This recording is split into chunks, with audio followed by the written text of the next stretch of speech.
I'm doctor Neeraja, fertility specialist from Hyderabad. So, infertility couples చాలా రకాలుగా వస్తుంటారు మనకు. యంగ్ వాళ్ళొస్తుంటారు, ఎల్డర్లీ వాళ్ళొస్తుంటారు, రీసెంట్లీ మ్యారీడ్ వస్తుంటారు, చాలా రోజుల తర్వాత మ్యారేజ్ అయ్యి అన్ని ట్రీట్మెంట్స్ ట్రై చేసి వస్తుంటారు. చాలామంది వస్తుంటారు.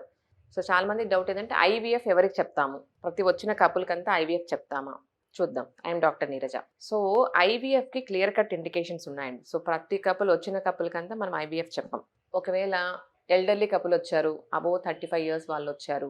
కొత్తగా పెళ్ళైనా సరే 35 ఇయర్స్ వాళ్ళు అబోవ్ వచ్చారంటే వాళ్ళకి మనం ఇంతకుముందు చాలా వీడియోస్‌లో చెప్పుకున్నాం. ఎగ్ క్వాలిటీ తగ్గిపోతుంది. స్పెర్మ్ క్వాలిటీ తగ్గిపోతుంది కాబట్టి వీళ్ళకు ఐవీఎఫ్ చెప్తాం. ఇంకొంతమందికి మనకు ట్యూబర్క్యులోసిస్ ఇండియాలో టాప్‌లో ఉంటుందనమాట. చాలా కామన్ ఇన్ఫెక్షన్ అనమాట.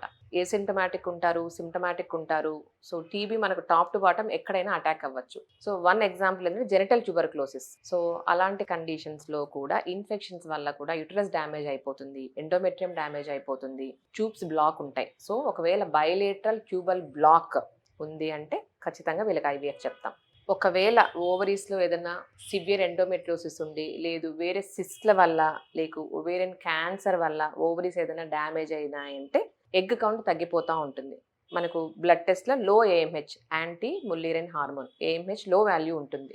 సో, వీళ్ళకి కూడా మనం డోనార్ ఎగ్స్ చెప్తూ ఉంటాం. సో, డోనార్ ఎగ్స్ కావాలంటే ఖచ్చితంగా ఐవీఎఫ్‌కెళ్ళాలి. ఇంకొకటి కామన్‌గా మనం చూసేదంటే ఇప్పుడు నేను ఆల్మోస్ట్ డైలీ ఒక పేషెంట్ చూస్తున్నామండి. సో, అజోస్పర్మియా 0 కౌంట్ ఉంటుంది మేల్స్‌లో. సో, మల్టీ ఫ్యాక్టోరియల్ ఏ రీజన్ అన్నా అయ్యుండొచ్చు. 0 కౌంట్ ఉన్నప్పుడు వీళ్ళు డోనార్ ఐయుఐ కన్నా ఎళ్ళొచ్చు. ఒకవేళ డోనార్ ఐయుఐ రాలేదు అంటే ఐవీఎఫ్‌కెళ్ళొచ్చు. ఇంకొక ఫ్యాక్టర్ ఓఏటీఎస్, సివియర్ ఓఏటీఎస్ అంటే ఆలిగో ఇస్టినోటెరటోజోస్పర్మియా. కౌంట్ ఉంటుంది గానీ చాలా తక్కువ కౌంట్ ఉంటుంది. సో, వీళ్ళకి చిన్న ట్రీట్మెంట్‌లోనూ ఐయుఐలోనూ సక్సెస్ రాదు కాబట్టి ఇలాంటి పేషెంట్స్‌కి కూడా మనము ఐవీఎఫ్ అడ్వైస్ చేస్తా ఉంటాం.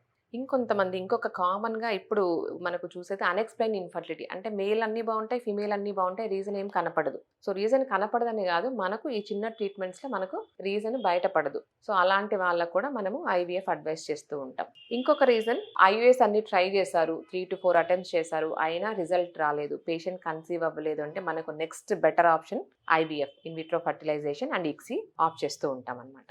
ఇంకొంతమందికి జెనెటిక్‌గా ప్రాబ్లమ్స్ ఉంటాయి. అంటే బేబీస్ పుట్టి ఏదైనా ప్రాబ్లమ్ ఉండి చనిపోతూ ఉంటారు.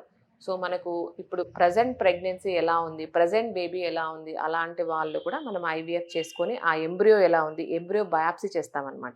సో, అలాంటి వాళ్ళకి కూడా మనం ఐవీఎఫ్ ఆప్ట్ చేస్తూ ఉంటామనమాట. సో, ఇలాగా మనకు క్లియర్ కట్ ఇండికేషన్స్ ఉన్నాయి. సో, ఇంకొకటి ఇప్పుడు కామన్‌గా కపుల్స్ అందరూ సరగసీకెళ్తున్నారనమాట. ఒకవేళ గర్భసంచి నేను ఇంతకుముందు చెప్పినట్టు టీబీ వల్ల ఒకవేళ గర్భసంచి ఏదైనా పాడైనా కూడా సరగసీ ఆప్షన్ చేసుకోవాలనుకుంటే వీళ్ళకి కూడా మనం ఐవీఎఫ్ పద్ధతి ద్వారా వాళ్ళ ఫీమేల్ ఎగ్స్, వాళ్ళ హస్బెండ్ కణాలతో మనం ఎంబ్రియోస్, బేబీస్‌ని ఫార్మ్ చేసి సరగేట్ మదర్‌లో పెడతాం. సో, ఈ ప్రాసెస్‌కెళ్ళాలన్నా కూడా మనం ఐవీఎఫ్ ఆప్ట్ చేయాల్సి ఉంటుంది. సో, ఇవి మనకు జనరల్‌గా కామన్ ఇండికేషన్స్ జనరల్‌గా వచ్చే పేషెంట్స్‌కి ఇవి ఉంటాయన్నమాట. సో, ఇవి వీళ్ళకు క్లియర్ కట్‌గా మనకు ఐవీఎఫ్ చెప్తాం. Thank you.